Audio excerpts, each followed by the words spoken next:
নমস্কার, সকলকে স্বাগত জানাই আমাদের চ্যানেলে। আপনাদের শুভ হোক এই প্রার্থনা করে আজকের ভিডিওটি শুরু করছি। আজকের ভিডিওতে আমরা কথা বলবো শনি জয়ন্তী। সামনের শনিবার শনি জয়ন্তী রয়েছে, তো সেই শনি জয়ন্তীতে রাশি অনুযায়ী কী কী রেমেডি আপনাদের করা উচিত, আর বিশেষ করে যেই রাশির চলছে শনির সাড়ে সাথে সেই রাশির কী করা উচিত, তো এই বিষয় নিয়ে আজকের ভিডিও।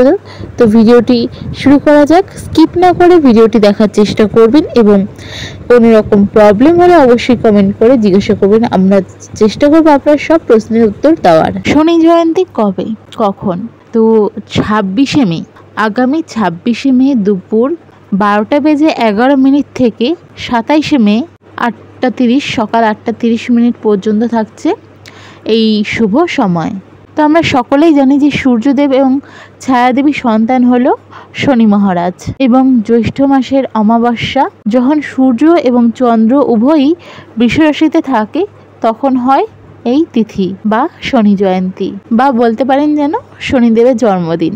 তো এই শুভ দিনে শনিদেবকে তুষ্ট করতে বৃষ রাশির জাতক জাতিকারা ঠিক কী কী রেমেডি করবেন সেই বিষয় নিয়ে কথা বলবো এই ভিডিওতে। তো ভিডিওটি চলুন শুরু করা যাক। তো প্রথম যে রেমেডিটি বলছি সেটি হচ্ছে, আপনি কোনো কালো সর্ষে নিতে পারেন বা কালো তিল নিতে পারেন। 100 গ্রাম, অর্থাৎ 100 গ্রাম সাথে 25 গ্রাম, 125 গ্রাম নিলেই হবে।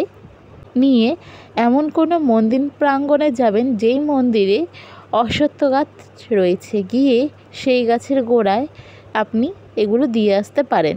এবং গাছের গোড়ায় যখন আপনি এই আইটেম বা এই জিনিসগুলো দিবেন, তখন এর সাথে সাথে আপনি ওখানে দাঁড়িয়ে এই মন্ত্রের জপ করবেন, নম শ্রম শনিশ্চরায় নমঃ।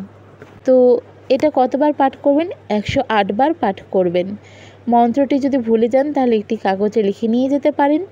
একবার দেখে পড়ার পর 2-3 বার দেখে পড়ার পর একাই মনে হয়ে যাবে বা মনে থেকে যাবে, তো আপনার কোনো অসুবিধা হবে না। এই রেমেডিটা করতে পারেন। এর সাথে সাথে আরও একটি রেমেডি বলছি। 2 নম্বর রেমেডিটা হলো, যারা এই আইটেম নেবেন না তারা কিন্তু একই রেমেডি যেভাবে বললাম যে এই দুটো নিয়ে করতে পারেন, এখানে একটি পরিমাপ বলে দিলাম। তো যারা পারছেন না তারা ইউজ করতে পারেন সলিড সুরমা।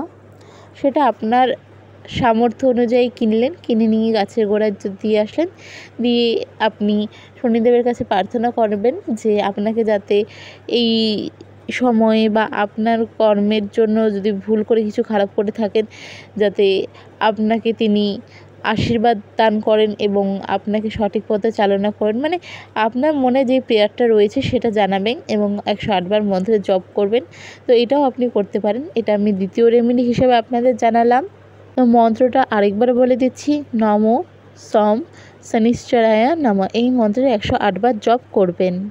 এর সাথে সাথে কোনো নিডি পারসনকে অবশ্যই মাথায় রাখবেন, পুরুষ মানুষ মানে বাচ্চা বা মহিলাদের, এই তিনটাতে আমি অ্যাভয়েড করতে বলছি। দেখুন, প্রত্যেকটা রেমেডি আলাদা আলাদা ব্যাপার আছে। অনেকেই হয়তো জিজ্ঞাসা করতে পারেন যে বাচ্চা বা মহিলাদের কেন না বা কী জন্যে না। তো সেই ক্ষেত্রে বলবো, সাধারণত পুরুষকে হচ্ছে আমরা মঙ্গলের জন্য ইন্ডিকেট করে থাকি বা যুদ্ধের দেবতা হিসাবে। এই ক্ষেত্রে আমাদের সমাজে মহিলারা এগিয়ে আসলেও আমাদের পুরুষদেরই কিন্তু এই ক্ষেত্রে ইন্ডিকেট করা হয়ে থাকে বা সিম্বলাইজড করা হয়ে থাকে। তো সেই জন্যে কোনো অসহায় পুরুষ বা লোক বা দুস্থ ব্যক্তি এমন কোনো পার্সনকে ওদিন দুপুরের আহারটা বা রাত্রের আহারটা করাতে পারেন, অর্থাৎ যে কোনো ভেজ মিল আপনি তাকে দান করতে পারেন সেই দিন। তো এই রেমেডিগুলো থাকলো। আগে আমি দুটো আইটেম, পরে একটা আইটেম বললাম, এবং এই টোটাল 4টে যে বললাম রেমেডি, এই 4টে রেমেডির মধ্যে যেটা খুশি সেটা করতে পারেন। আর আপনার যদি মনে হয় যে প্রত্যেকটা করবেন তাও করতে পারেন।